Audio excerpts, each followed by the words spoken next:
Hello, welcome back. This may end up being a 3-video day today because I guess I have a lot to say. It seems to come in spurts, so I guess catch it while you can. So anyway, the last video ended up being named the Psychopath Principle, and I guess it's going to be the Psychopath Principle Part 1.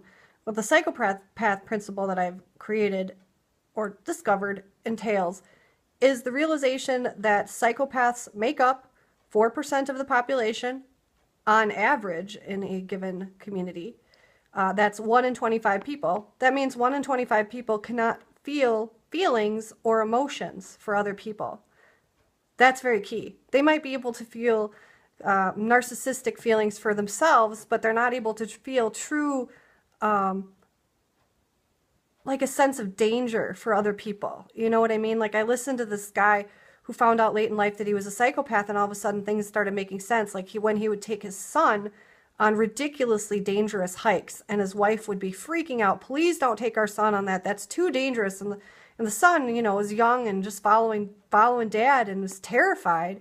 And this guy's just plugging along like it's not even a big deal that he's taking this kid on this, I don't remember the circumstances, but it was a very dangerous hike.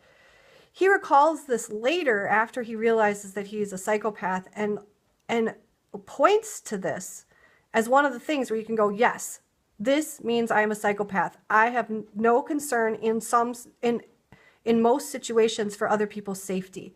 It doesn't concern me.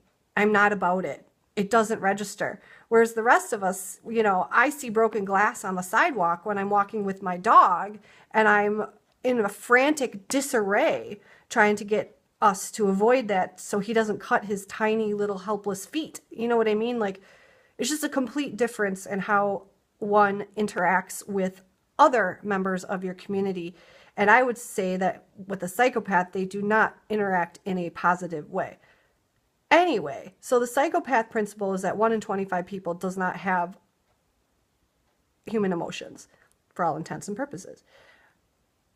So when we're talking about free speech, and we're talking about possible escalation into violence, we need to remember at all times that psychopaths exist. They are out there. They're sleepers. They're like a sleeper cell. You never know when you're going to awake one because they are in the most innocuous of people because they're everywhere. And it's biological and it just happens every once in a while. Certain cultures and family lines tend to breed more of them. The reason that I think that I am where I am right now is from realizing that I was raised by psychopaths and had so many in my family and never knew why I always felt like I was in danger. Turns out I was in danger from people who didn't have my best intentions at heart and would chronically do things that would undermine my right to be alive. Let's just call it what it is. So after realizing this and applying that to sort of a political perspective, I really started to realize where the limits of where things started to become abuse. And what I found out is that things start to become abuse when specifically somebody is denied their right to exist, whether it's their right to physically exist or emotionally, especially emotionally exist. And when you start talking about limiting speech, you're talking about limiting people's emotional expression and their freedoms, and people get mad real quick. And they should get mad. But what you're going to find is that there are going to be people that get so mad and they're going to be unreasonable, partially because they don't have feelings for other people. So these psychopaths, once they're triggered, like I said in the first video, the gloves are off. So that's what I said in the first video, that once a psychopath is triggered in a situation of a violation of free speech, all gloves are off. They're calling in their friends. They're going to do nasty things. It's going to escalate, right? And so if you're limiting free speech, you're inciting violence, period. The second principle that I didn't talk about that I wanted this video to be about, which is already 4 minutes long, is something called the tyranny of the majority. So the majority, what is the majority? Over 50% of people in a population that have a certain viewpoint. Well, what happens when you have so many people who share a viewpoint? Suddenly their viewpoint becomes amplified. I mean, we already know that 1 + 1 does not equal 2. 1 + 1 equals much more than 2 when you're talking at an energetic or spiritual level. That's because once you combine two energy fields, they actually, it sounds so weird, but this is what I think. when you combine two energy fields from beating hearts, they resonate together, and all of a sudden they enter, it's like frequencies. We learned this in high school, where you have a frequency and a certain wavelength. And when things are going on this certain wavelength, they're going like this. There.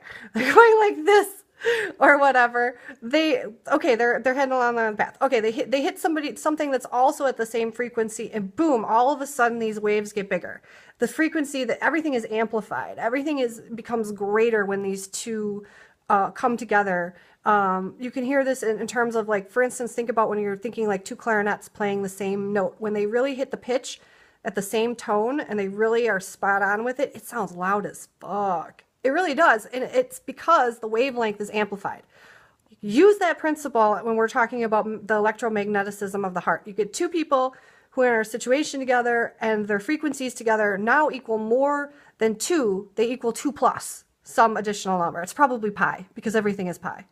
But it's 2 plus some additional number. Well, the same thing applies in group dynamics. What happens is you get two people and they go up a little bit, and you get two more and they go up a little bit more. Suddenly, after you hit a majority, for some reason, I don't understand this fully yet, you hit a place where mob rule starts to take effect. So at that point, if the thing that they're all on the same frequency about is love or fear-based,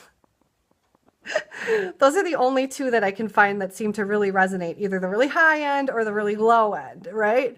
So if the people, all these people are, all of this fear-based is going on, let's say, and they're resonating, and all of a sudden this mob rule starts to take into effect, and the people, they don't think correctly anymore, and now they're on a warpath.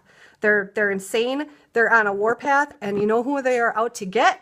They are out to get the minority, because those people don't think right. Those people don't fit in with our perception of reality, which we have cultivated through the joining of our hearts in hate.